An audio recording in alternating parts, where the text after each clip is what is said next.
2016. We are in the Thomas J. Smith Council Chambers, and this is the City Council work session. We'll just start right at the top and work our way down. We do have, we'll be giving away winners of the City of Burlington 7th grade essay contest next week. Looking forward to that. And also, there will be Mayor's Awards. Chelsea. Thank you. I was just going to say, Chelsea. Thank you. You know, before we go any further, we've got Chelsea May. Come on down, Chelsea, and would you give us our discussion item for the evening? Eric's got my presentation he'll put up here in just a second. You better tell everybody who this is. And this is Chelsea. Chelsea, would you tell everybody who you are, please? Yes, I can do that. Chelsea Toll, Executive Director of Greater Burlington Convention and Visitors Bureau, here just to do my second time of the year update with you guys.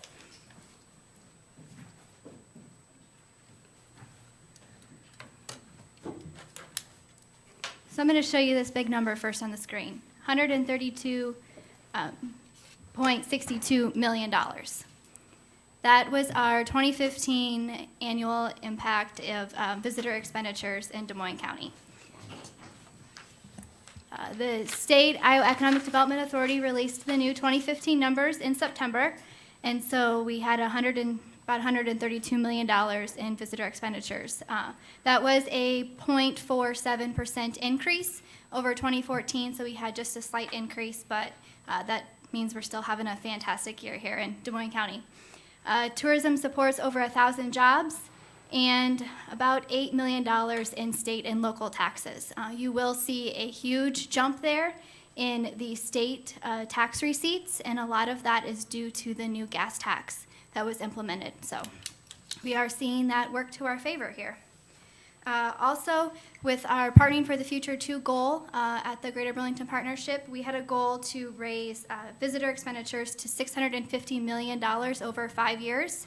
In our first 2 years of the campaign, 2014 and 2015, we have reached 264.61, or 40% of our goal, with 3 years left to go. So tourism is doing great things for Des Moines County. This graph shows the last 3 years of hotel-motel occupancy. The green bar on the far right is 2016 numbers so far. We have a year-to-date occupancy of 73.5%.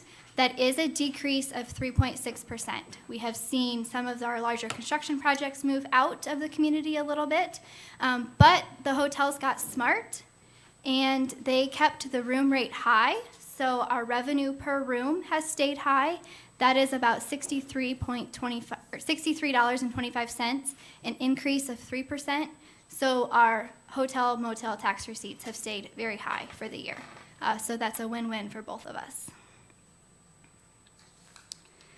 Just a recap by the numbers, we've had about 60,000 visitors to Des Moines County this year that the CVB has had their hands in helping get them here, whether that's through a sporting event, a conference, working with them and arranging tours, doing the bid proposals, visitor bags, any of our services. We've had our hand in that, about 60,000 visitors to the area.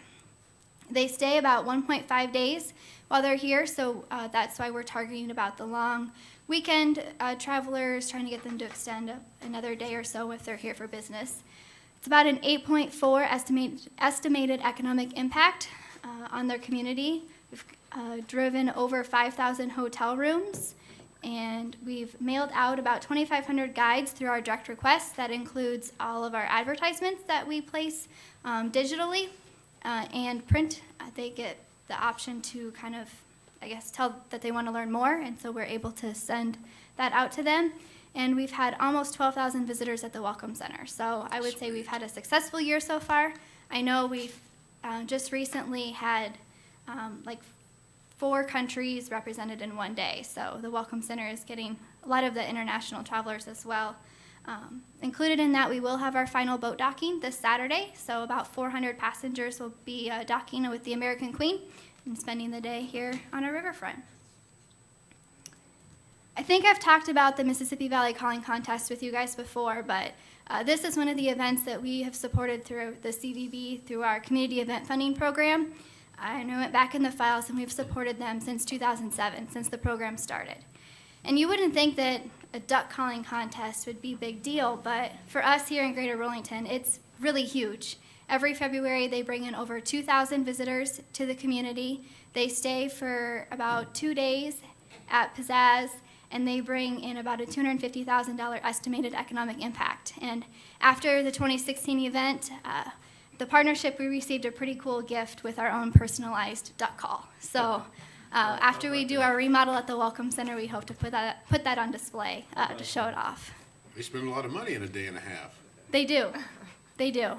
They bring in 11 visitors from 11 states, 2 countries, and they're a national qualifier event. So if you want to go on to the nationals, you have to be here in Burlington for this event. Yay. I like the sound of that. Yes. You have to be. All right, so that's a recap of what we've done. Now I've got some cool stuff to announce for you guys. Yeah. We've been working on our wayfinding study. The study portion is done. And we are now working with a local vendor who has found a lot of cost-saving measures for us.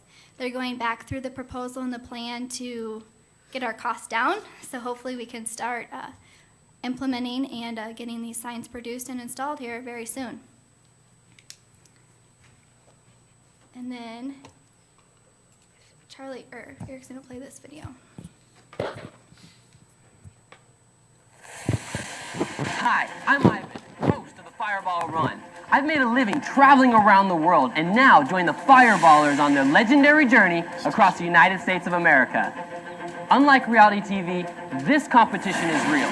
50 teams will start right here in Hartford, Connecticut and compete mile after mile in the world's largest trivia pursuit game, where America is the game board. Driving 8 days and 2,000 miles along the eastern seaboard to finish on Florida's incredible Space Coast. To win this game, rally teams will use more brain power than horsepower to solve trivia-based clues which unlock extraordinary experiences. These experiences range from historic to challenging, emotional. Some are truly life-altering. At the end of this adventure rally, teams will have done more in 8 days than most people do in 8 years. All the while aiding in the nation's largest effort to recover America's missing children. And it's all for bragging rights, a greater cause, and a plastic road sign. And they'll do anything for that road sign.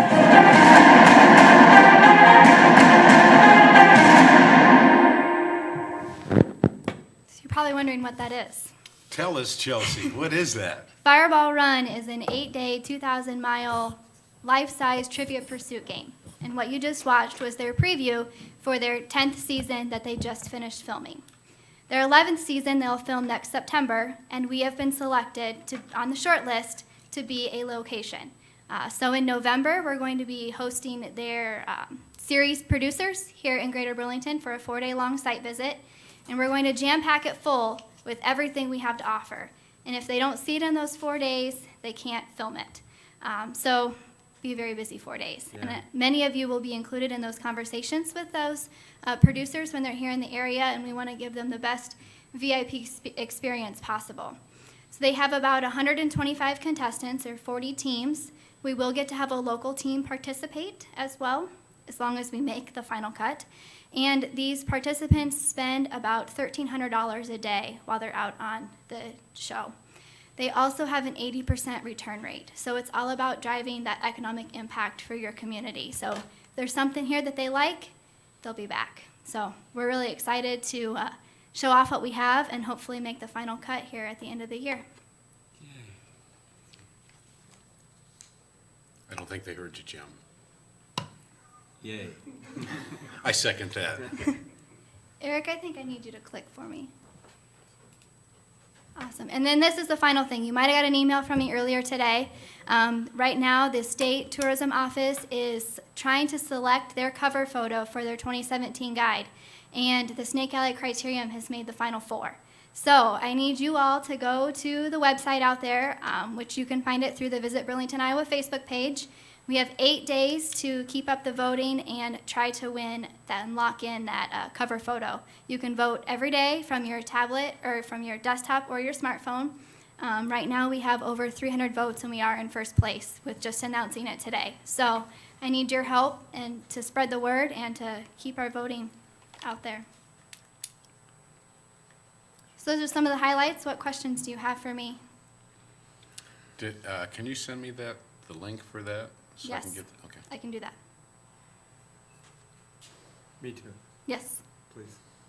I didn't get an email from you today. Okay. I can check that. Yeah. I got it. Awesome. How many years have you been with Greater Burlington?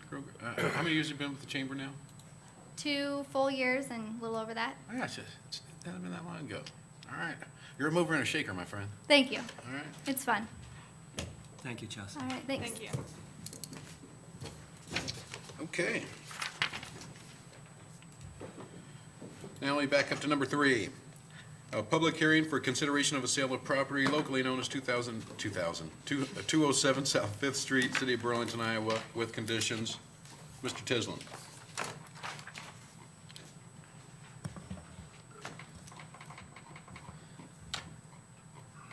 This is a vacant lot that the city acquired. Well, there's a home on it when the city acquired it and demolished the building. It was a property that was too far gone for rehab, so we did demolish it and have received a bid from the adjoining property owner,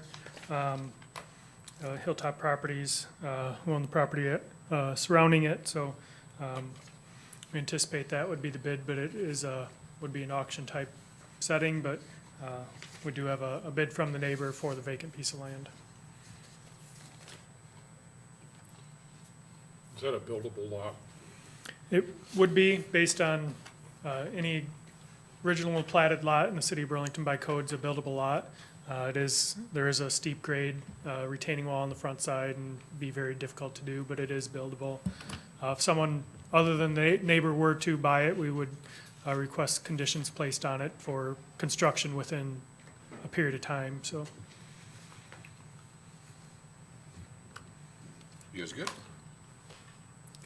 Very awkward store. All right. Moving right along, Ben. Now, there's something the rest of us wouldn't have any idea. Number 4. Next, we have a public hearing, consideration of an ordinance creating Chapter 38 Tree Advisory Board of the Burlington Municipal Code. It's going to be the first reading on that.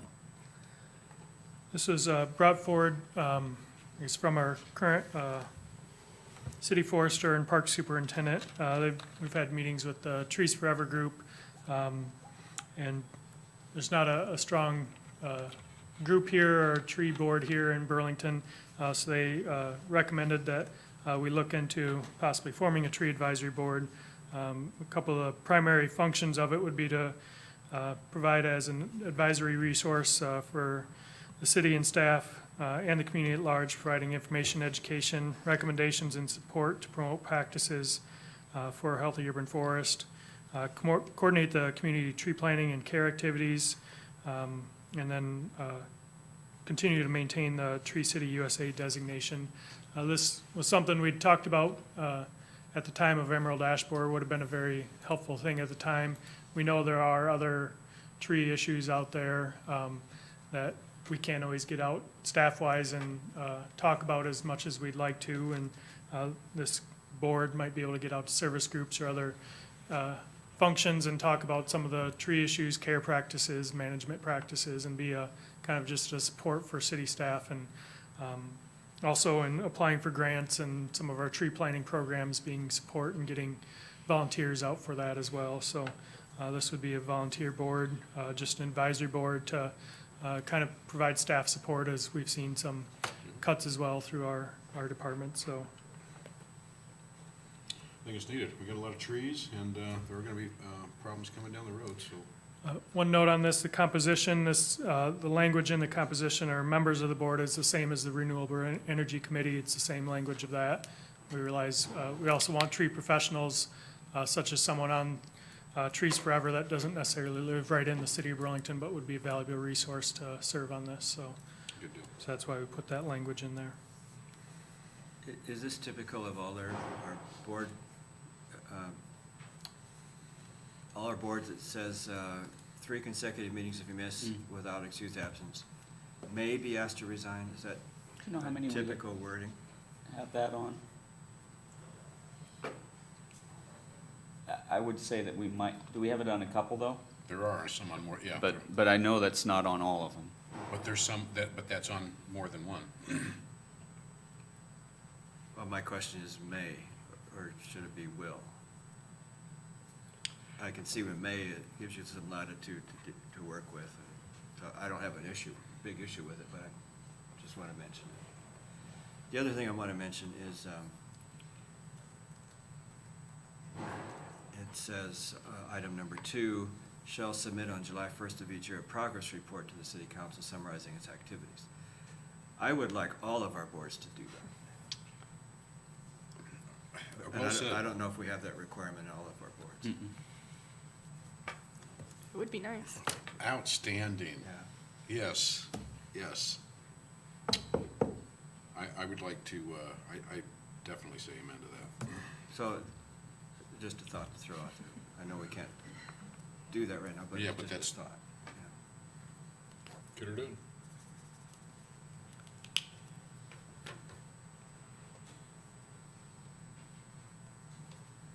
Thank you, guys.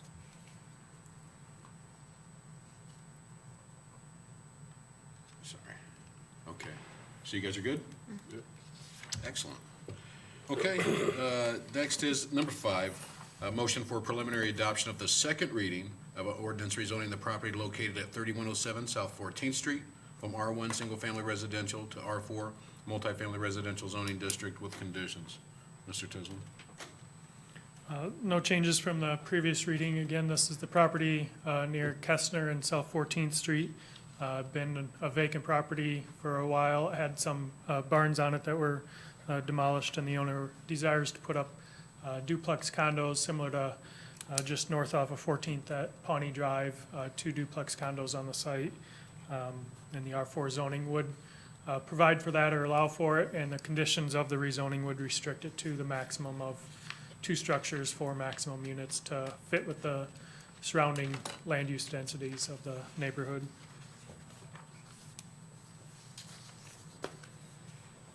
I got no problem. You guys? Nope. Prefer to waive. I could go with that. We haven't heard anybody. I haven't heard a word.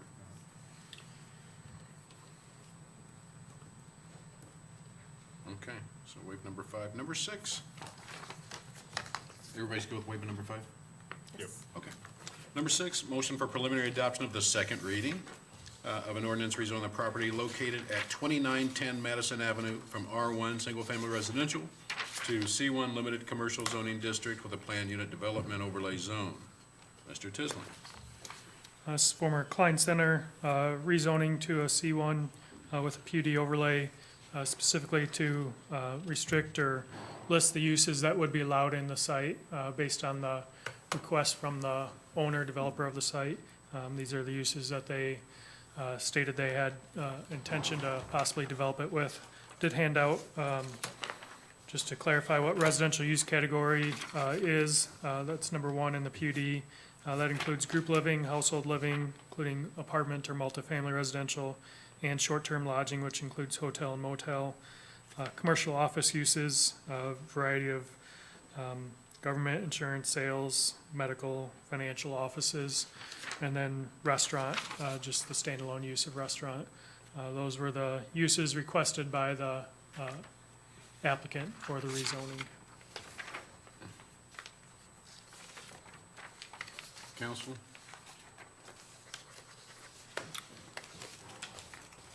Do you guys have any issue with waiving that one? You can put it up, but I want to see what, Just don't want to wait for, you want to see see? what it brings. See if we have any comments. Okay. Be prepared to do it, but Okay. just in case. We're good? Yes. Okay. Number 7, motion for preliminary adoption, second reading of an ordinance amending various sections of Chapter 154 Residential Code of the City of Burlington Municipal Code. This is going to the 2015 edition of the International Residential Code. and does take out item number 6 under 154.02, deletes the section that states it deletes chapters 25, 6, 7, 9, 30, 31, and 32. That applies to plumbing, electrical, HVAC type chapters. So this would allow this code to be an all-inclusive code for 1 and 2 family dwellings, which we're hoping has ease for development by developers, owners, builders, as well as our inspectors, that they're not having to reference 3 or 4 different codes. They can reference one code, one self-contained code for 1 and 2 family dwellings. You guys good with waiving this one? Sure. Well, okay, Yep, okay. Then you guys are good then? yeah. Yes. Okay, number 8, and I'm gonna ask the same thing if you guys are good with waiving that one. Motion for preliminary adoption, second reading of an ordinance amending section 150.07, affixing numbers of chapter 150 building numbering of the City of Burlington Municipal Code. Mr. Tisland. This brings our city code and the International Fire Code more in line as we're looking to do the building numbering throughout the community and kind of bringing that back. The primary change through this is going from a 3-inch to a 4-inch high building number with a minimum stroke width of 0.5 inches. Also add shall contrast with background and similar durable materials. So some minor changes, but making so the city code and the International Fire Code are functionally similar, that we're not having competing codes or clarification issues of what code is enforced. Council? Now, can we be sure and talk about this in the media, Yeah, at the radio shows and that? that's a good idea.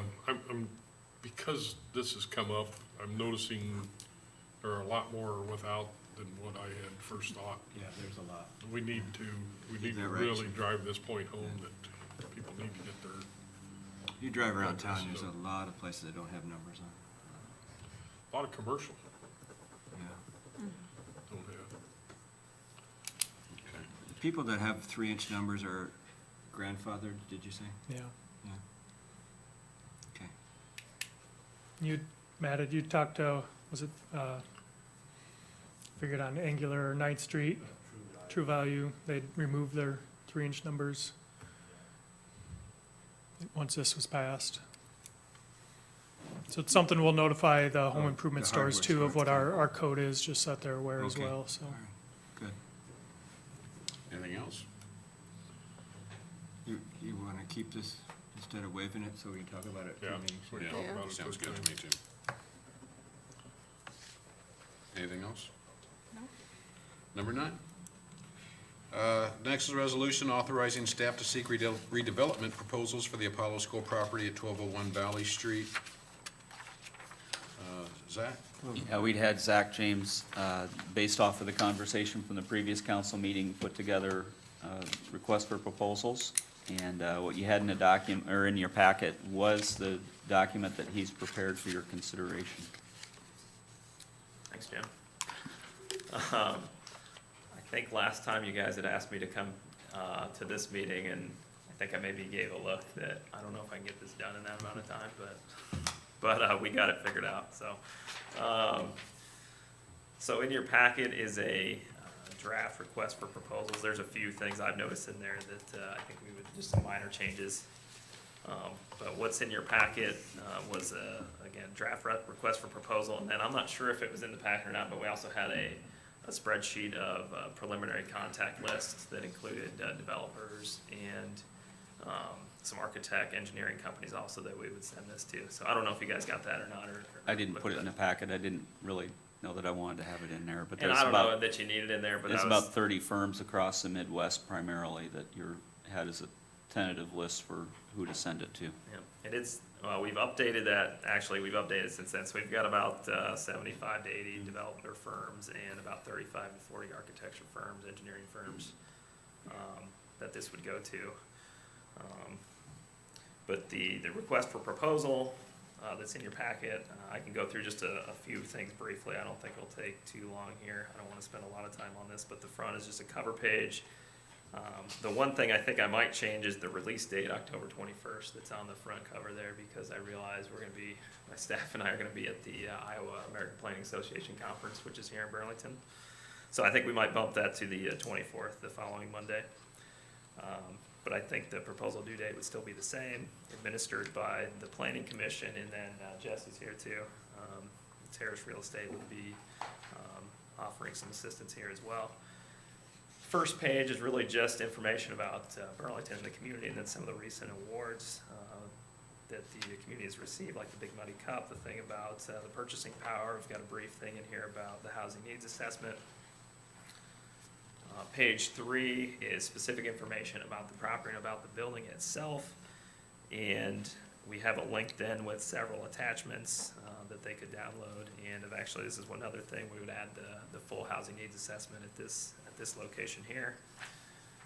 Page 4 goes through the required proposal contents.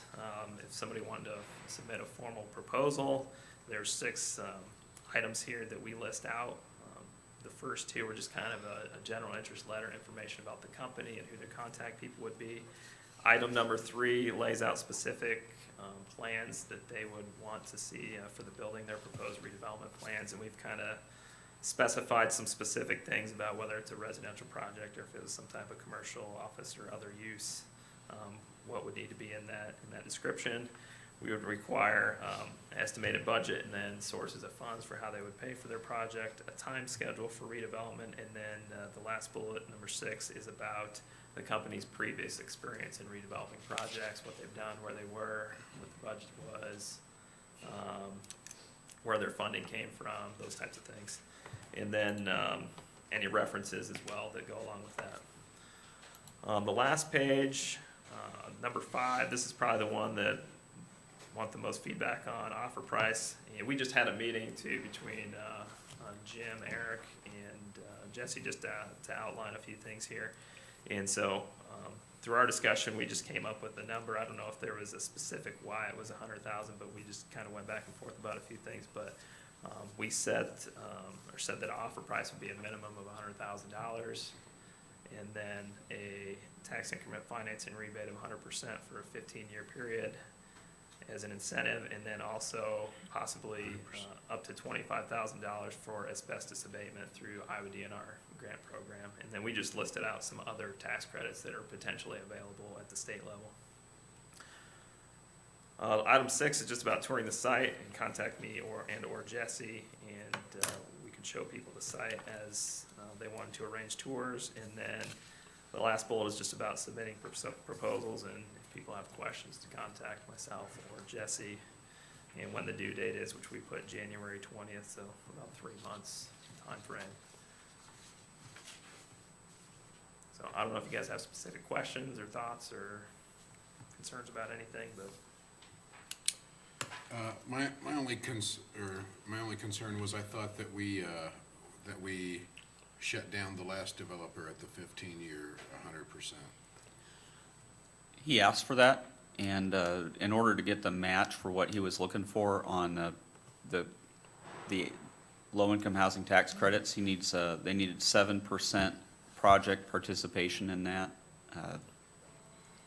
Not having a final number or knowing what that was going to be, I just looked like the assessed value was potentially going to be closer to 10 years that the TIF rebate would need to be. That being said, the 15 years is something that we threw out just because it had been discussed here. Part of that, though, too, you need to take a look at what is your intent for what you're trying to get accomplished here. This is going to be a difficult building to get developed, just based on the sheer size and scope of what needs to be done to get. There's a lot of space there, and if you want to have that be a shorter period of time, that certainly can, but it also may limit what you get for responses. I think ultimately what I was hoping to see is at least just some kind of a set price so that they know where they're at for that. And then on the incentive side, have a firm understanding of what that incentive would be. So, like I said, I think I would probably echo Jim's comments about the size of the project, and I think the magnitude of the project, it would make sense, but ultimately, I mean, that's just what we discussed that day, and so that's what I put in there, so. Council? I like it. Considering the amount of time you had to put into it, or the little amount of time, I think it looks good, and I think if I was in the market for building housing, I would consider this as an option. Are the, are all of these incentives competitive by nature? Are the deadlines like in October of next year, and, you know, are we looking at it? Some are and some aren't. It's a mix. In the historic tax credits, the building's not currently on the register, so it would have to get on the register before you, so there'd be some kind of a period there where you have to spend, I don't know, maybe 3 to 6 months to get it on the register, and then, but it's not a competitive. Okay. Well, what brought us to this point was the amount of time that we were going to have to wait for the developer to find out if he was going to get funding. And then if he didn't get funding, then here we've got the building back again, and it just seems to be that we can get ourselves in a vicious cycle.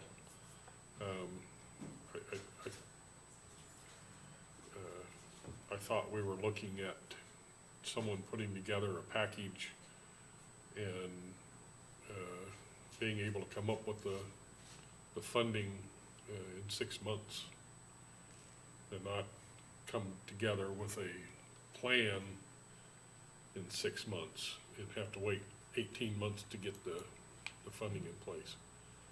And I know that's probably an impossible task, but I think that's where we were at. I was already to tearing it down. I just, Okay, that's where I was at then. You know what I think? I think it'd be tough to do that, to have people where they're not gonna be able to sit and wait for the deadlines and things like that, just because who's gonna have that kind of cash on hand kind of thing, or that kind of ability to get a loan is my only issue. There's a lot of people that do this for a living every day, and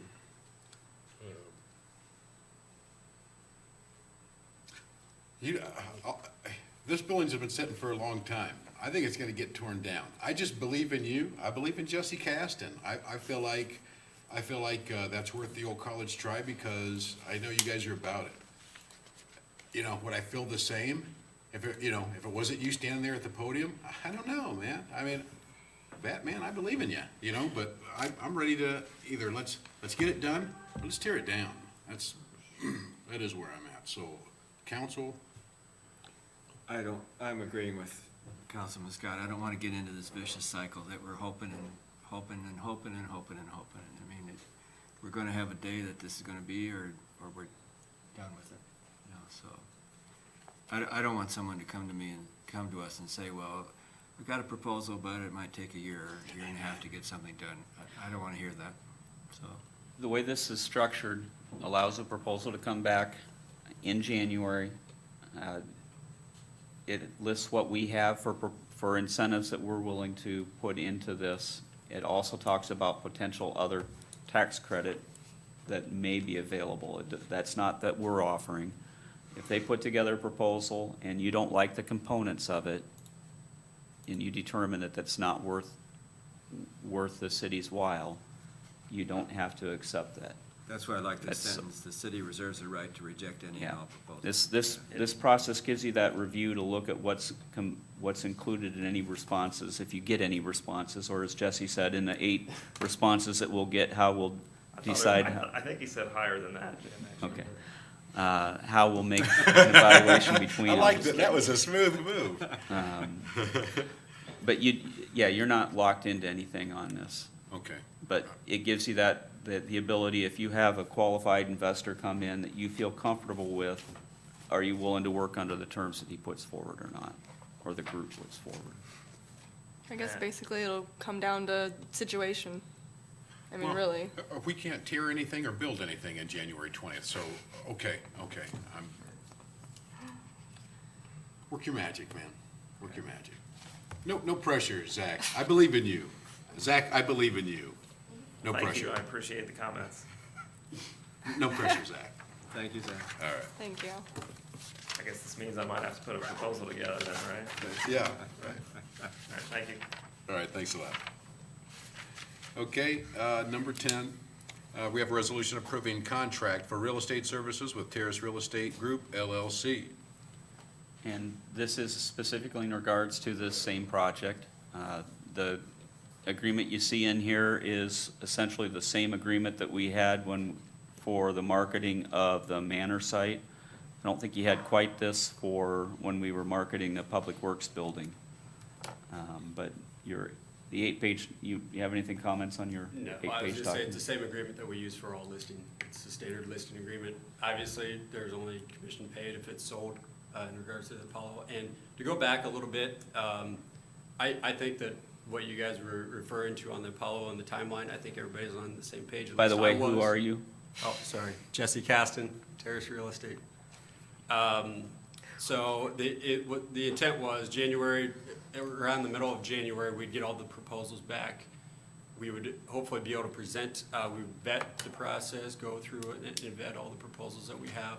But then in February, you guys would have a chance, whether it's presentations or how that works. But then that's when you can make your decision. I mean, if there's, I'm not gonna put a number on the proposals. If there's proposals out there to review and none of them are attractive, then the decision's made then. But at least we put our best foot forward to see if we can do something with this property. So I think everybody's concerns in the 6-month time, that's what we were all working towards. I That's the think right that answer. Zach was in agreement there. I mean, that was the point. It's just to give it one last try, basically. Good answer, Jesse. Way to go. I believe in you, Mr. Caston. No pressure, but I believe in you. Work your magic, my friend. Well, and we'll put it out there on a national baseline, so I mean, it'll be out in front of as many developers as we can get in touch with, architects and everything else, so like I said, at least we can say we put it out there in front of everybody and see what comes back, so. I don't want it to come out that I'm not 100% behind this. I am. I'm just saying there's a line in the sand that's got to be drawn at some point. And so I don't want to discourage any developers. I mean, if they come through with a proposal that we can accept, I'll be right there fighting with them all the way, fighting for them all the way. So I'm not opposed to doing this project. Okay. Okay. Thank you, Jess. Any questions? Appreciate it. Thanks. Okay. Thank you. Moving right along, number 11, resolution establishing a no parking zone on the west side of Willow Street, extending from Dill Street to Sequoia Drive.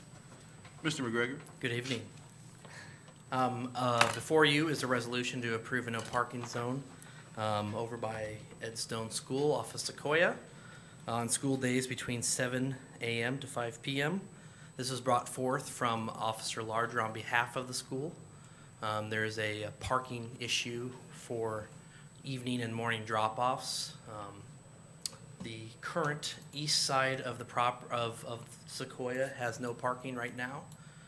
There's currently parking on the west, so this no parking zone would not allow parking during school hours from 7 to 5. The parking lot at Sequoia, at Edstone is probably 50% used at most times. So based on that, Public Works recommends allowing the no parking to go forward. Makes sense. Council? You know why people don't go in the parking lot? They can't make a quick getaway when they do that. Get rid of those junior high kids as quick as they can. We good? Yes. Thank you, sir. Number 12, a resolution approving the final plat of the second addition to Westbrook Meadows subdivision. Mr. Tisland.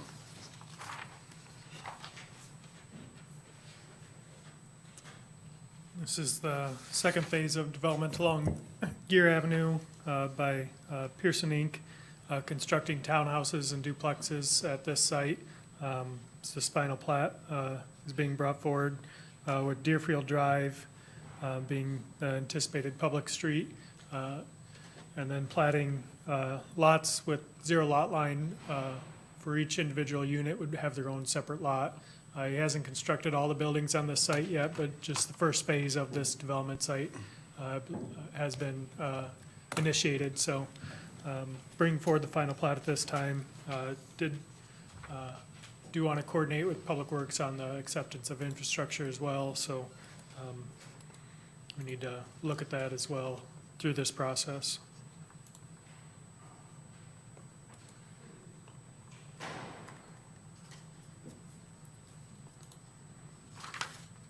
Extra thing that goes with this, we have a 2080 agreement with West Burlington for provision of sewer services for this area.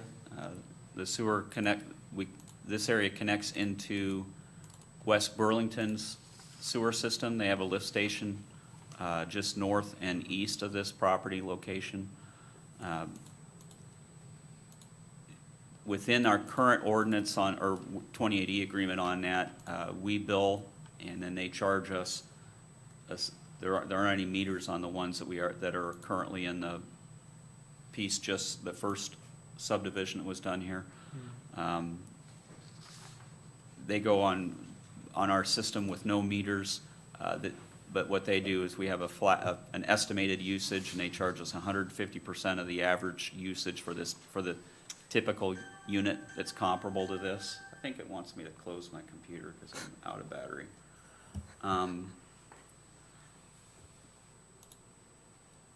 This next subdivision will have meters on it.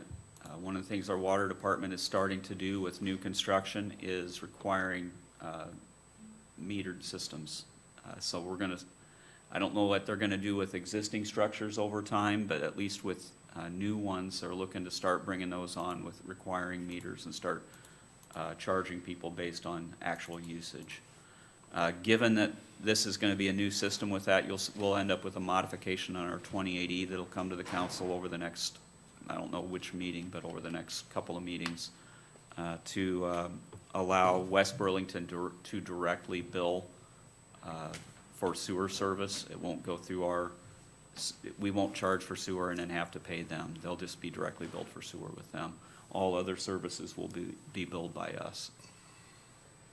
But just know that's coming forward to an association with this.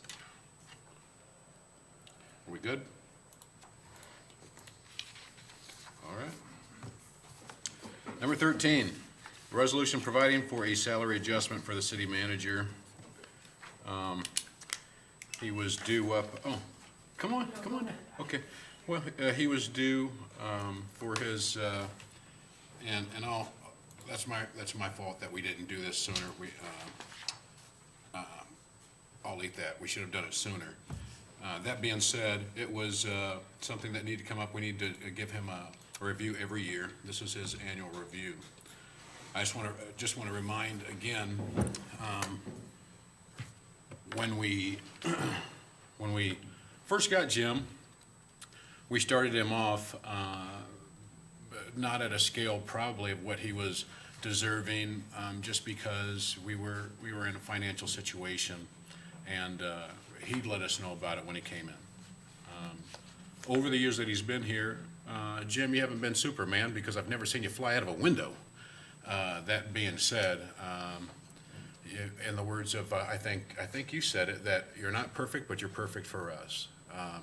And I would definitely touche or ditto or you know what I'm saying, that statement. So that being said, Tim Scott said, I just want to clear this out. Tim Scott said before the meeting we were talking, and he said, you know, I got some emails and I talked to some people. He said everybody said pretty much the same thing. They were consistent.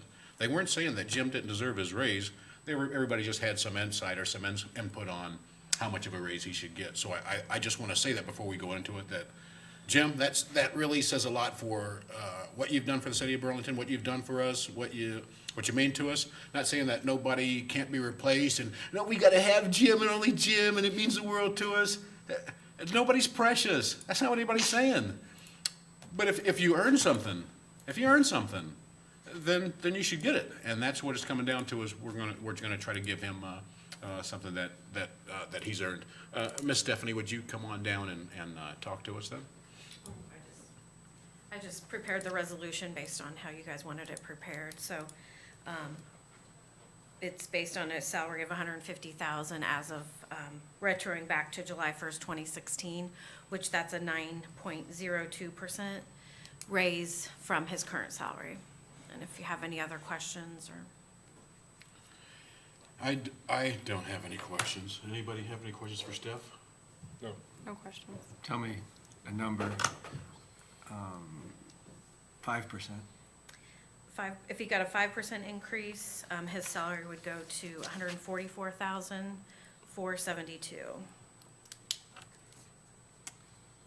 Okay. So if we went to 145, it would be 5 point something percent. Percentage, yeah. I'll just go ahead and get or do you guys want me to wait or just go ahead and get mine off the chest? Because I know where I'm at. Well, go ahead. I don't care who goes first. I'm at, to me, the minimum would have to be the 140, what was that, Mayor Pro Tem? 144,472, but I would round that up to 145. Okay. To me, that would be the minimum that I could agree with, or that I would want to agree with, for our city manager. But I'm looking at this before me, and I'm satisfied with that. And I just want to say this to my answer again. With everything that we do, every decision that we make, we're supposed to use forward thinking. We're supposed to think about how somebody else looking at this position is going to look at it coming in. To me, I think we send the message, and I think it's important that we do, that we send a message for future city managers that look in, that they say, hey, Burlington, they may not start us off on the top, but if we do everything that we said that we promised them that we could do, if we go in and we fulfill our objectives, that they'll take care of us. And I think it's important that we send that message to Jim and for future talent that we try to acquire, because I know that we won't be able to keep Jim forever. Eventually, he's going to leave. And I don't think this raises, as far as I'm concerned, I just want to get this out, everybody get a chance. To me, I'm not trying to say, well, we want to give you this money to try to keep you. I'm saying, I feel like you've earned that money, and I feel like there's no pressure on the city to give it. I don't know what next year is going to bring, but for right now, I'm comfortable, more than comfortable with what is presented right in front of me, with 150 retroactive back to July 1st. That would be a 9% raise. That's where I'm at. But I can't go any lower than the 145. I'm suggesting 145 for a couple of reasons. One, I think our city manager is outstanding. And I believe he's earned what he gets paid. He works hard and he's diligent, and I don't know if we can quantify how many hours he puts in. But the reason I want to go 145, or I'm interested in 145, is because the rest of our employees were at 2.25 as a wage increase beginning July 1. And this would be a little more than doubled what they are. And those employees work hard too. And so I'd like to be able to give everybody a 5% raise, but we didn't and we can't. So that's why I'm going to recommend the 145. Just to your statement, I would like to say that absolutely we've got hardworking employees, but you can't say that if one of these hardworking employees takes the day off that afternoon, that it's not going to affect our budget. You know what I'm saying? I mean, his job definitely, everything that he does, it affects our bottom line. And I just think that for that reason, we just need to take that into consideration. Mr. Scott? Sorry, that's your dad, Tim Scott. Okay, thanks. Last week, floated the idea of giving the city manager a raise to $160,000 because I think he's worth it. And I think that that's not really an unreasonable amount to pay the city manager of this caliber. And I'm not looking at paying a city manager, I'm looking at paying a person that's in the city manager position. There's a wage where you start somebody out in a position and then a wage of what they earn. So And I found no one in the conversations that I had and in the media that I read and the media that multimedia that I heard on the radio that didn't agree with me, that you're worth every bit of that. What they did say was, we can't afford that. And what I agree with is that we can't afford that.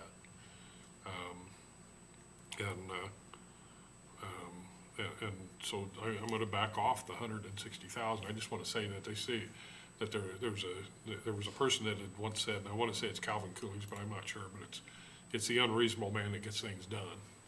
And sometimes you have to be unreasonable in what you say and do, and you know I've done that before on many occasions. So, yeah, that was a little bit unreasonable, but I'm not ashamed to have said it. And I'm not ashamed of the fact that I got a lot of people to discuss it and to talk about it, and to see what the real feelings are about Jim is in that city manager's position. So, I agree with Jim's recommendation, and I'm not saying I wouldn't agree to what the mayor said, but I'd also remind Jim and everybody else that this last year, we done an adjustment to the pay schedule, through the employee manual. Right. And there were people that have taken on more responsibilities over the years that did get adjustments Sure. of more than 2.5%. Sure. And there have been circumstances that have come up where the city manager has had to take on some more responsibility himself. And may have been self-inflicted, but it was done because we had to balance the budget. So there is more responsibility that I had to take on. So where does that money come from? It comes from the cuts that we had to make last year and this year to the budget, and the success that he's had in managing that budget. So I guess I'll say again, I feel extremely comfortable going at the 145, and I don't have a problem really going at 150. So I want to see what Antoinette has to say, and I guess I'm going to have to see what Bob has to say at the council meeting next week. Is he gonna be gone next week? He'll be here. Yeah, again, for Councilmember Fleming, had a continuing education class both last week and this week that's impacted him, but he will be back next week. He supports me. He He will supports be me. here He next will be week. back next week. So He supports me. I think the 140, are you done? I'm sorry. I was just going to add one thing. Okay. I don't have a problem leaving the 150 on there, and then we can discuss it. It's, I was going to say it's easier to take away than it is to give. So when you're sitting in this seat and you're talking money, that's the truth. Sorry. But no, yeah. So 145, I've gotten a lot of feedback from what, your statements, and a lot of it, obviously outrage, things like that. Just because a lot of people don't get that kind of a raise ever, no matter what they do, no matter how hard they work. And I think the 145 would be my max, just because, not saying that, he's not worth every bit of what you suggested, because he is, because he's done a great job. But, we've had to make cuts, so, a huge raise on anybody's salary kind of almost can send the wrong message, I guess, to the taxpayers. That's where I stand. I would be more than willing to okay 145, but Well said. Yeah, we've got a week to get emails and send them in to me. I'm sure I'll get some after the Hawkeye comes out tomorrow. Bang, bang. But I'm right at 150. Again, my thing is I'd like to leave it there. I'm gonna fight for Jim to get 150. Why am I fighting for somebody else to get money? I can't believe me nowadays. But I just feel like he has earned this money, and I look at how far we've come and how hard we've had to fight, and some people will say, well, that doesn't make sense, you're giving him more money. Do you guys remember where we were? Do you remember what our budget was like? Do you remember that we had to take out a loan to pay salary? You know, when this man first came in? And I'm not saying that he did it all by himself, but I'm saying it was through his leadership where we're at today. I wanna take care of that, my friend. I wanna reward you for hard work. I thought that was the American way. Well, we're almost in, Calm down. we're almost in Wait, election. whoa. Sorry. It's an election season. I think we're all on the same page. I'm slobbering. Okay, we've got a week to talk about this, and I'll try to make sure I've got a dry Well, mouth next week.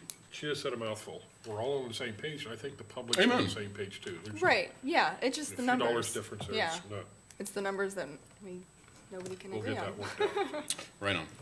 Okay, do you have anything you would like to say, since we were talking about you the whole time without letting you say anything? Yeah, I'm not Superman. That's right. But no one saw Clark Kent go out of a window either. Oh, You know That what, was you're still good. not there, but you know, you're slowly and incrementally. All right. All right, don't laugh anymore. You guys are giving ideas when you'll start to think he's funny. On the consent agenda, we have, number one, a resolution approving nuisance abatements for various properties. Any issues, any problems? There's a lot of them. Yeah. I have a question. Yeah. And I talked a little bit with Eric before about the properties on the island that the city leases. I'd like to know what we can do with that to get those cleaned up. Can we put that on as a discussion item Yes, for the please. next work session? Thank you.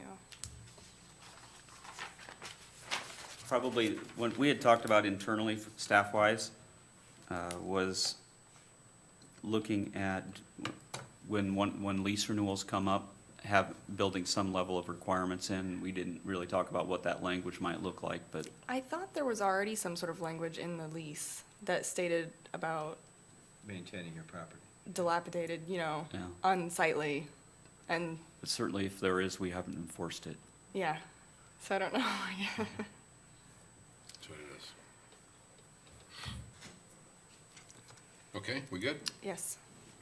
I guess one other question, Eric, is when people call in with complaints about nuisances and. Thank you. Does it go just in the queue for the guys to look at, or is that the normal Yeah, procedure? yeah. And sometimes it takes more than a week or so to Yeah, get it to it, right? depends on the schedule. For example, a couple weeks ago, they had Stone Gardens Apartments, they had 4 days blocked off of constant rental inspections for that. So if something came in, it probably wasn't happening right away unless it was an emergency, so. But it goes in the queue, and sometimes it's a day, sometimes it might be a few days, but Yeah. something we try and work on as best we can. Can you go ahead and set that up so we can have the nuisance guys come in and fill us in on what exactly? I think, especially after last week, Mr. Harder coming in with his questions, I think it would be nice to have a couple of the guys come in and tell us what they're, what they do, kind of what the ins and outs of their job a little bit, because I think people forget too sometimes that we are understaffed and they do have quite a bit to do. I think it would be nice to hear from the nuisance guys. Remember that Maybe at there's budget something that we time. can learn, huh? Remember that at budget time. At budget, yeah. Well, I know they need some programs. Or we need to change some programs. Yeah. Okay. We good? Number two is resolution awarding contract for engineering services for Phase 1 south of the Flint River Trail. Map here. This specifically is for the orange section of trail that states Plan 2016. This comes from the ramp behind Big Muddy's from Riverside Park up to the intersection with Oak Street that goes to the former basket factory there. This was something we had been working with the city engineers on, starting the process through that. With their departure, we contacted French Reniker and Associates. They did all the trail design for the previous sections that are open on the levee and behind Case, as well as the ramp there. We did have 110,000 budgeted within the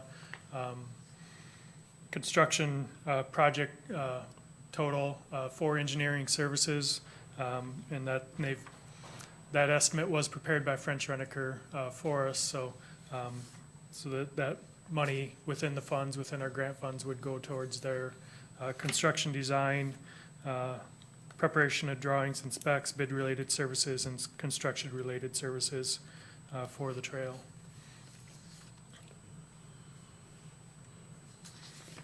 Do you know So what the that trail- overall project is? What's that? Do you know what that phase of the project, what your budget is on that?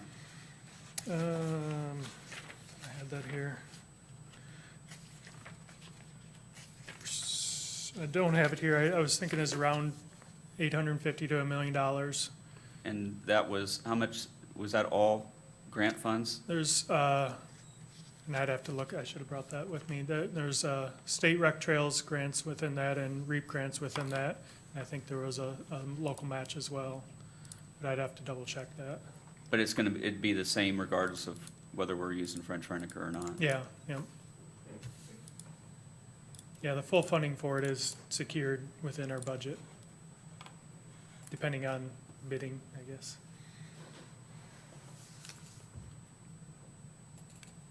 Yeah, and I guess that is a point, this is, our local match on this is through hotel motel tax. If there is a cost overrun, they typically have to take a look at, are you gonna use additional grant funds and wait for an additional year or two to secure them, or are you gonna move forward with just an additional local match? We do have the flexibility to talk about if that were to come up, using additional hotel motel to get it completed. But that's another year out. Yeah, they're looking to design, design and engineering on it by November, and then get it out for spring construction, actually. So if you see on the map here, the green portions north off of Tama Road, Mill Dam Road, those are all constructed. The yellow was constructed last year, and then we have Riverside Park down here. So this is the orange section that we have funded. So then the only remaining portion would be the red section between Oak Street and Cash Street on road there. So it has been a long process, but we are getting down towards the end of completion of this portion, this Flint River Trail here along Bluff Road. Come this far. Engineering costs, it just, Unreal, unbelievable. that's, 2,300 linear feet, that's $47.80 a foot for planning. Okay. And this funding would have gone to our engineering in-house, been roughly the same amount. Yeah, that's hard to swallow, but man, yeah, leave it unfinished. You guys good? Not particularly, but Right. it's the way it is. All right, number 3, resolution authorizing a real estate purchase agreement, authorizing an agreement to annex property and granting permission for connection to publicly owned treatment works sewer. From the city perspective, this has come up from Don's side. I don't know if you wanted to describe the issue you've had for getting service down to your lift station back there, the force main? Putting you on the spot because we didn't talk about this ahead of time, But he's got it all. You all know who I am, Don Fitting, Superintendent of the Wastewater Treatment Facility. We have a lift station in that general area at 14th Street, that lane that comes down from the north to the south end and makes a 90-degree turn west. And about 200 feet, there's a lift station, a little square area right there in that shaded draw. That's a natural drainage area, and there's a lift station in there. And we did have a major repair that was necessary earlier this calendar year. There was a 10-inch pipe that broke for some reason. I think that station's been there since maybe the early 70s. And there was a 10-inch pipe that had to be replaced, had to be repaired. It was like 20 feet deep. It was a huge hole.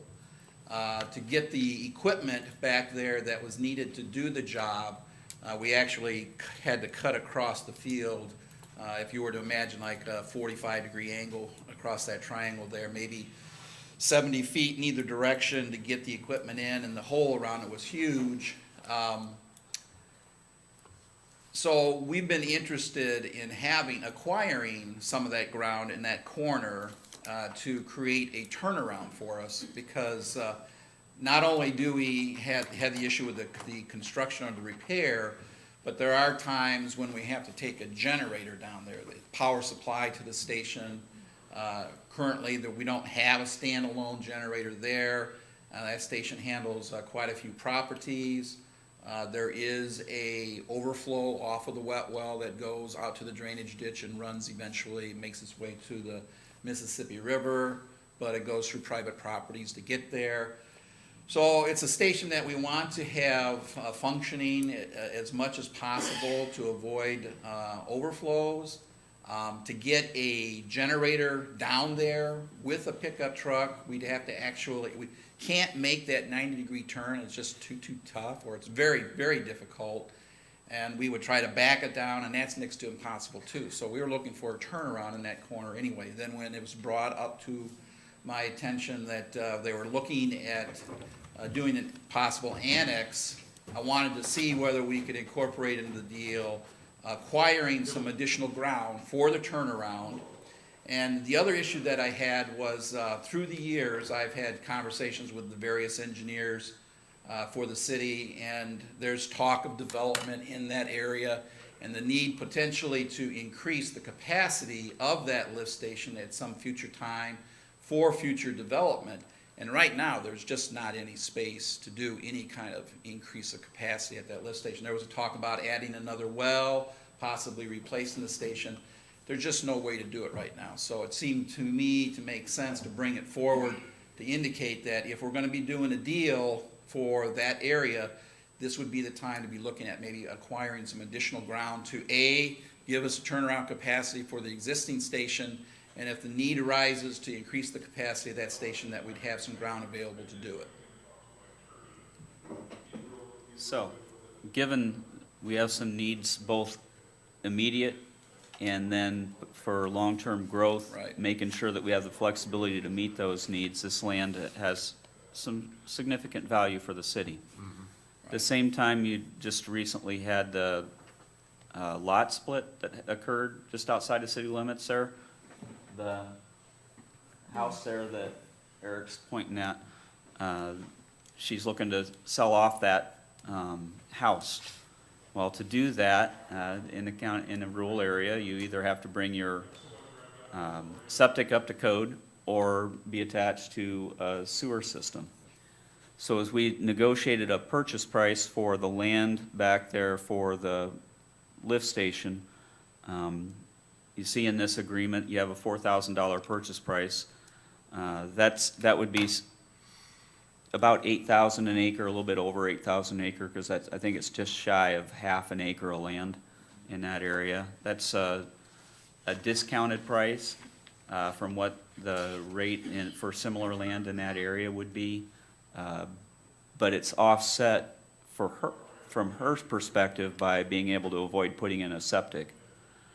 Well, from a staff perspective, we had a lot of concerns about having a situation where we're approving, allowing a hookup to our sewer system for a property that's outside of city limits.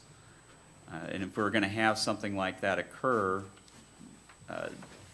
it made sense from our perspective to be presenting this to council. If we're gonna do that, we wanna have something built in here that protects in the future when property adjacent to that property comes up for annexation, that this property wouldn't protest, that they'd go along with that annexation as well. It assists us too, as you come up with the 80-20 rule for voluntary annexation. It may be something that helps us with an annexation that might happen in the future. It allows it, if and when the time comes up that annexation occurs in that area, this can come along and make sure that you keep decent boundaries going forward.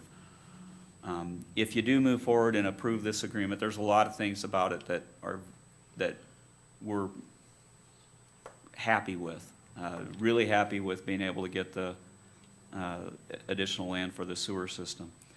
You may want to think about a separate sewer rate for providing service to customers outside the city limits.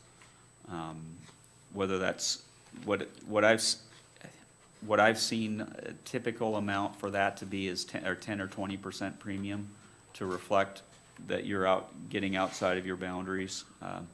It also has a byproduct of an encouragement for people to look at, there's an incentive for being annexed in the future as well there, because you do get to have a reduced rates.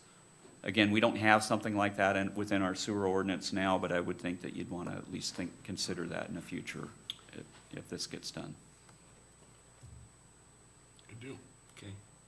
That's good. Eric, that one residence north, that one there is annexed. in the That was city. annexed specifically to hook into the city sewer, Yeah. yep.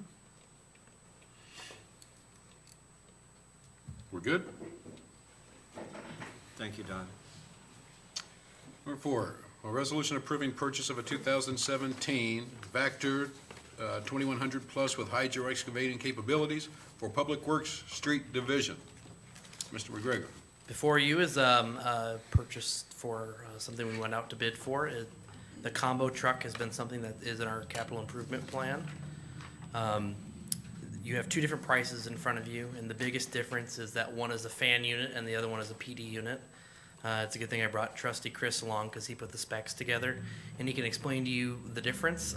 The reason for the difference and the reason for us wanting to accept the higher price one is that we put in our specifications that went out to bid that we wanted a fan unit. Camel produced a bid that had a PD unit. Therefore, it does not meet our specifications. So if you have more questions about what those two are, PD is positive displacement, but he might be able to answer some of your other questions on the reasons why and what the differences are.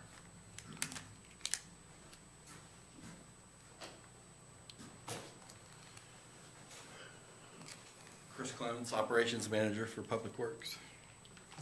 I guess I'll just start. If you have questions, it'd probably be easier to do that. We'll answer those. Can you say that again? I didn't- We'll start, if you guys have questions on why we want the higher priced one, I guess, go ahead. We'll start with that, and then I can. Yeah, I got a question. So, it says that the Elliott Company bid a Camel 1200. This bid was out of specs. What specs did that not meet? Well, it did not meet several specs. The positive displacement unit was the main one. The difference between a fan unit and a positive displacement unit is a positive displacement unit does just that. It's positive displacement that pulls the material through. And to do that, it's got to have high compression, high tight. So it has very high tolerances on the pumps and everything like that. So a fan unit simply just moves air, and the air creates the vacuum, and that's what pulls everything through. With that being said, the positive displacement pumps, if they're very susceptible to dirt, sand, anything that gets in them, and it chews them up because they have such low tolerances. With that being said, to replace one of those pumps is just the pump itself. I priced that's without labor to put it back on that truck or something. It's $22,686. A fan unit, which is what we're asking for, typically. When you get dirt or something up in it, like a PD unit, you wash it and go on. I mean, it's made to be in the dirt. When we started doing this, one guy I talked to said you got to determine whether you want a PD unit or a fan unit basically by your use. He said like 80-15. You got to decide whether you're using it in light sewer, whether you're using it to pull heavy solids, or whether you're just using it to hydro excavate. Typically, we're in just light sewer is what we use it for. We probably will use it much more for hydro excavating because we don't have those capabilities now. This does add to that. But the positive displacement unit is for heavy pulling all the time. It's just a much more efficient pump. But with that being said, it's much more expensive to run, operate, and maintain. And I think in the long run, the fan unit would be cheaper for the city, to have to maintain the positive displacement pump over the years.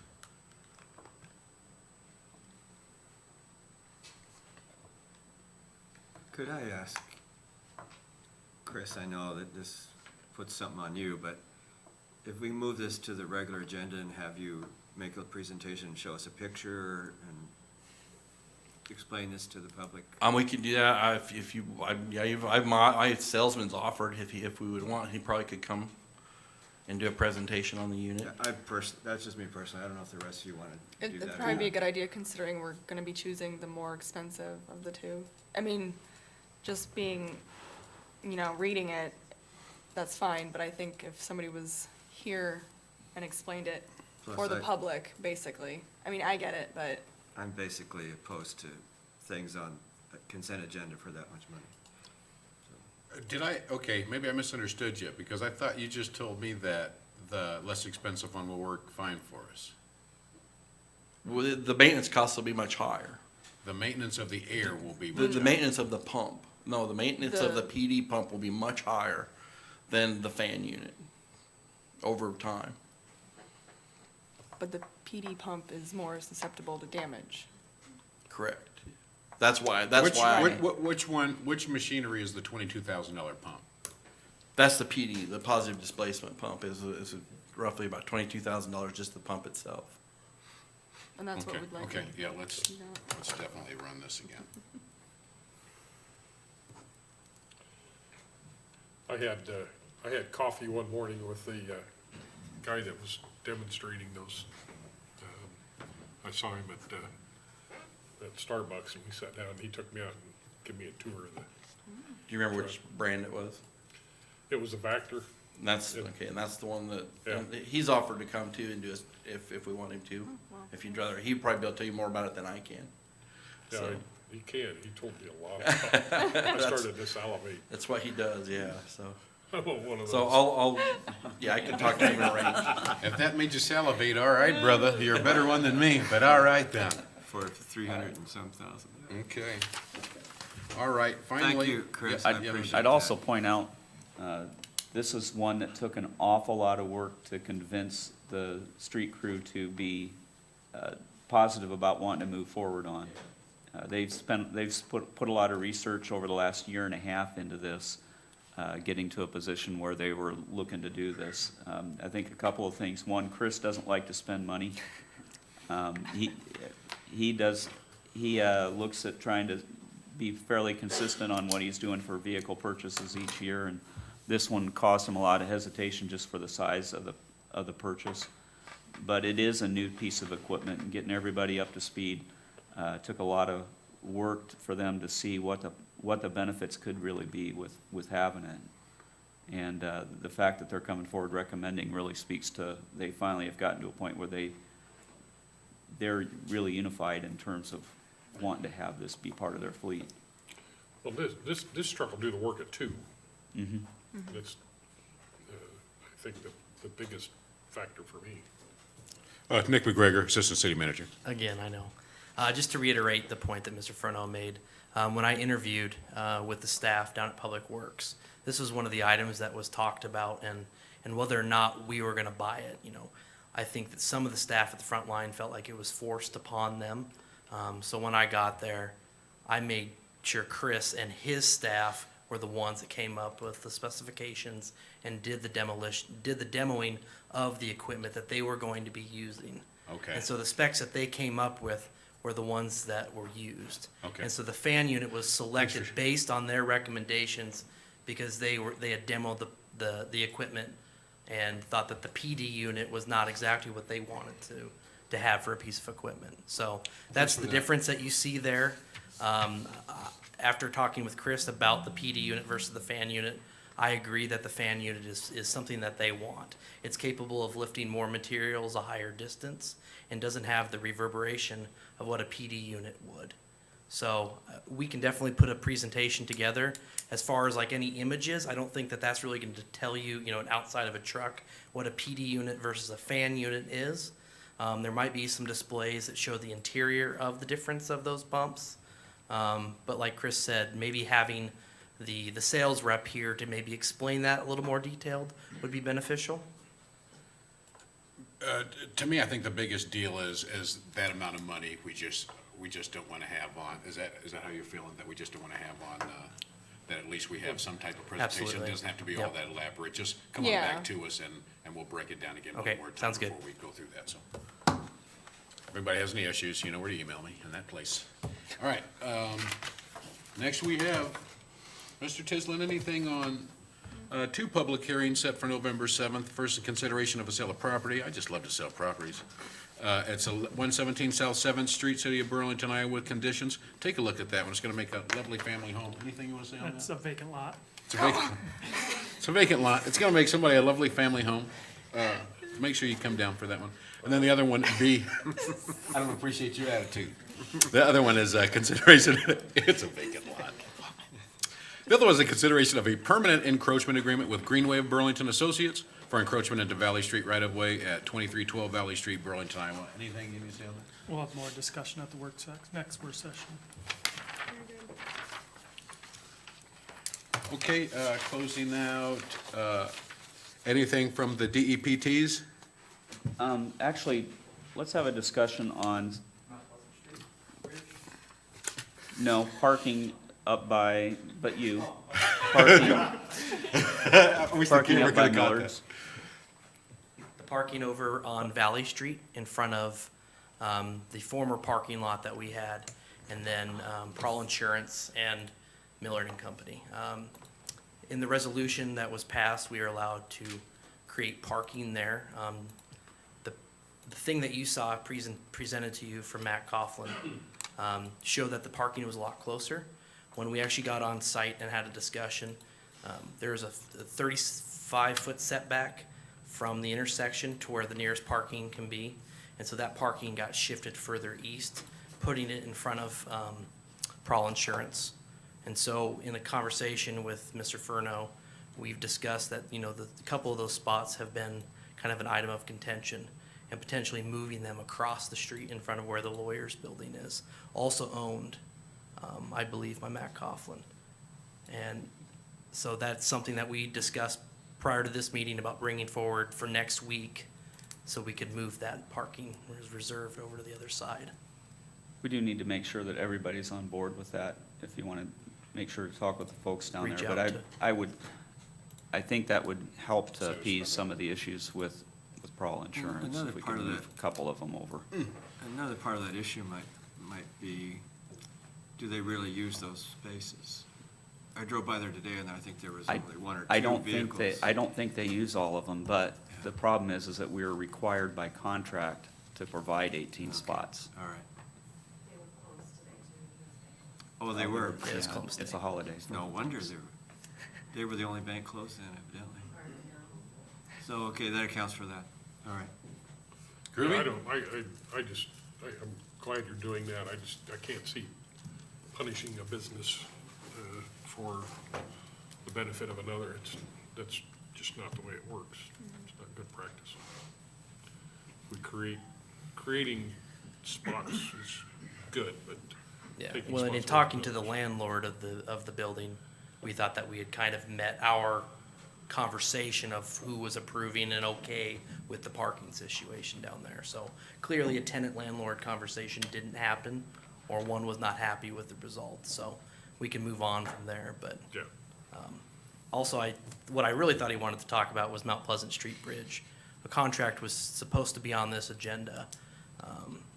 There is going to be a continued conversation of the negotiation of that contract. That's how I'll put that, but you'll see that coming in the future, but. It'll be on the next one. I had a conversation, she'll reduce the price. Okay. Okay. Good. Oh, reduce the price. There's- No, well, we've had some negotiations, so. Make it happen, make it happen. Mr. Tislin?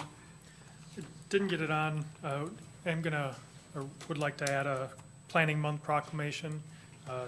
October's planning month, and the city of Burlington is hosting the annual Iowa chapter of the American Planning Association conference here in Burlington next Wednesday, Thursday, and Friday, so just kind of bypassed my mind until we had a conference call, so did want to add that, and then note that we are hosting the planning conference. I think they had 160 roughly signed up through today.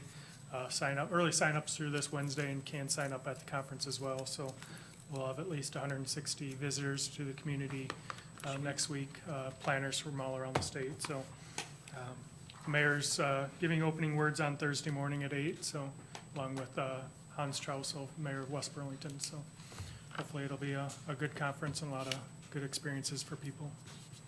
All right. Glad to have them in Burlington. Antoinette? I just want to talk again about City Day in the Park. That's Saturday. Starts at 1 to 4? Yep. Yeah, 1 to 4.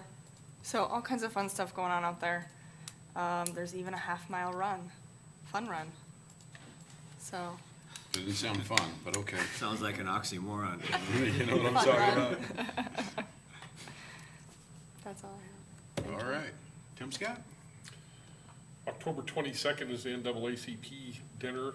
I'm going to fill in for the mayor and do the welcome from the city. Thank you. Thank you. Looking forward to it. And then, I gotta ask, there's 3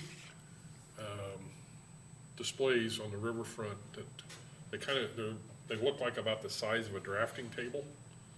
And each one of them had information on them, one about the river, another one about the visitor docks, and another one about the full length, one about the riverfront, and the other one about the length of the river. And one day, 2 of those were gone, and then a couple days later, the third one was gone. The tables are still there, but the displays are gone. I wonder if someone picked them up or if someone stole them. Were they removed before the Anybody flooding? Oh. This was actually before the flood started, is when the first 2 were gone. And then as the water came up, the third one disappeared. I'll check with our Parks Department. If they may have removed them just preventative, so that no flooding The damaged them. first 2 were gone before we even knew there was Oh, going was to be there? flooding. I haven't heard anything on that. Maybe they took them in for repair, and then when I saw the third one gone, there was nothing to be repaired on them, but, those were nice signs. Now they're just blank. You good? I'm good. Okay. The only thing I was gonna say something, I'll wait till next week. One thing I do wanna bring up or remind again is, City Week this weekend, at the park from 1 to 4. It's gonna be 3 bouncy houses. Council members will be there. You can throw pies at Antoinette's feet, crazy stuff like that. Don't quote me on that, but anyways, it's gonna be a good time. So we just encourage everybody to come out. We had a fantastic time. Why is Finney looking at me? Did Finney just give me that look? But it's gonna be a great time. So come on out if you don't have anything going. It was a fantastic time last year. The only other thing I will say this, I just want to give a shout out to our men and women in blue. I just want to say again, when it heats up, they stay dry, and we're just so thankful for the hard work that you guys do. Make sure you tell them all from us, and yeah, come on down now, come on down. And I want to say amen, amen, amen. Amen. Amen. First and foremost, thank you, but one thing I was gonna come up tonight and talk a little bit anyway, obviously I can't share any details of the investigation, but one thing that is imperative that I share is if you see something, say something. I mean, if you think for 1 second we don't know who's responsible for this, you're crazy. But we have to convict people. We have to develop probable cause to make an arrest, and then there has to be a conviction. We are 100% bought into that. If we develop probable cause for arrest, but we don't think we can get a conviction, we're not gonna do that. That's not right to the system, it's not right to the community, it's not right to anybody. And I am 100% confident there's some people fully aware of what's going on. And I'm begging you, if you see something, say something, because we got your back. We'll support you 100%. So with that said, and I absolutely will pass that along, I got a bunch of tired folks down there that are putting it out, so. And we're doing everything in our power to bring this to resolution. We don't like this any more than anybody. As a matter of fact, I take it very personal, so. Thank you. I guess I might as well just go ahead since you opened that door. I just want to say this then. Somebody said, well, things are getting out of hand, what's going on in Burlington. Let me tell you something. We don't, from a council, from a police perspective, as a city, we don't want those things going on in our city. And what we want to see is those situations eradicated. I want people to be mindful, though, that because you see something on Facebook, and again, everybody's got access to information, and you hear things, the next thing you know, a firecracker turns into 5 people getting shot. I want to remind everybody, remain calm. All is not lost. The bottom has not fallen out. Yeah, there are some bad people, even in this community, yeah, there are. But there's so many more good people in this community. Let's never forget that. And just like the chief said, any crimes that get solved, there's not Columbos walking around. Most of the time, it's people in the community that are helping. Their eyes are open, their ears are open, and they're communicating. They're helping the police department get rid of this negative effect, or this negative influence in our community. And if you care about Burlington, I've heard people say, well, Burlington's a crappy community. Well, we're Burlington. We live here. So the only thing I can tell you that for people that have that attitude is don't be crappy. But the other thing I can say is keep your eyes and your ears open. Make the phone call. If something's not right, make the phone call. Let's get rid of these people. Let's get rid of these people. The people that want to peddle drugs in our community, let's get rid of them. Let's get rid of them. Let's get them off our streets. The people that want to hurt other people, that want to mind their own business, let's get them off our streets, and we can, if everybody comes together and does it. Or you can complain and put little posts on Facebook and say it's the mayor's fault. You can do that. It's not going to change anything. Or you can get aggressive about it. Make a phone call. Keep your eyes open and get involved as a neighborhood, and let's get these people out of our community. Mayor Pro Tem. Anything I have to say would be anticlimactic. Mr. McGregor, what's the plan for HESCO barriers? Are they coming down sometime soon?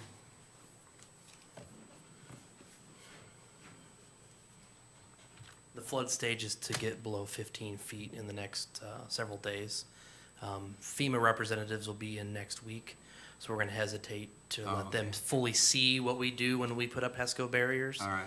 After that, we'll make a determination depending on dollar figures and reimbursements. Okay. So we'll let you know when that decision is made, though. Thank you. Yep. Well, Nick, will some of the debris and stuff be cleaned up before? Yeah, that? we'll be cleaning the debris up. Should be this week. Nick, since you're up here, you want to talk about soil borings on a couple of the spots where we've had some washouts? Yes, so 4th and North, 6th and Sycamore, and 7th and Oak. There is some issues that were caused in the rainstorm in early September August. 9th-ish. No. When we had the 5-inch rain. The mudslides that were caused on to Bluff Road. The after effects up above. We're gonna be doing some soil borings. 2 of the locations are in city right-of-way. The other one, I've gotten permission from the private property owner. Have not talked to Brian Bross, who's the geotechnical, to take a look at that one, but then potentially be doing some retaining walls of some sort, depending on what the soil type and what the rock base is. But also, we have another problem over off of Patterson Street. The road has been closed and will be until that something can be done.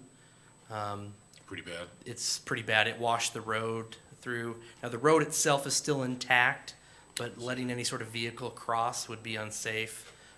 It's a pretty severe drop-off from Patterson down to the property owner who has a barn or a shed below. So we will be talking and trying to get something brought forward to get something resolved fairly soon. But until the present, that road will be closed.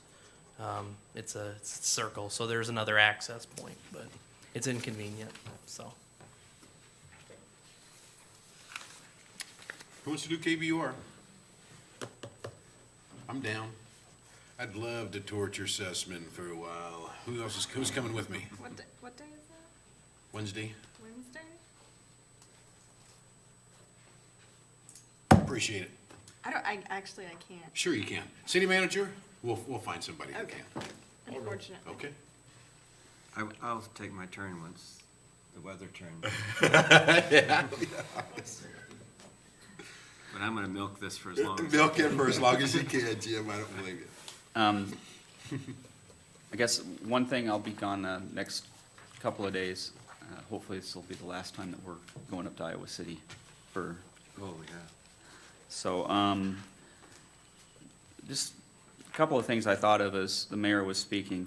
Did you send some guys out, Chief, to do some fingerprint testing at Harmony on Saturday? Yeah, I'd have to check, I'm not sure, I'd have to check with Dick. I think you might have had someone. They were setting up with Project Safe Home. Yeah. They've been trying to get safe families. Is that I think so, yeah. the right title? This is one that our department has spoken on in the past. They've had several families out at Harmony who have come forward to do some of the initial training, the background screening, to be there for families who are going through emergencies where they just need a place for a time of respite, separation for kids, a place for their children to be for a period of time. Our department has stepped forward and been a part of this process, and just really want to talk about the positive efforts, not just that our department has shown, but just a good chunk of the community has put forward to how do we be part of the answer to an issue and not just complain about a problem. Another step on that I'd point out, the Getting Ahead program with Bridges Out of Poverty, they had 15 graduates a couple of months ago. Those are some people who are pretty excited about the time and effort that they've been able to go through, being able to go through a graduation ceremony, get a diploma, and they're getting matched up in the Staying Ahead part. And I think tonight they're trying to get the committee that does the selection process there is trying to get matches done between volunteers who've agreed to come forward to walk alongside those graduates so that they can follow up on the success that they had in the earlier program. We have a tremendous amount of support within this community of folks who just do come forward and answer the call. And I don't know how you can't be proud of a community that does that. Amen. And that's really kind of what I wanted to end on, so. What a way to end her, my friend. Way to go. All right, we good to go? Yeah, a shock, look at the look of shock back there. That's right. That's right. Shut her down. Good night, everybody. Thank you, my friend. Thank you, my friend.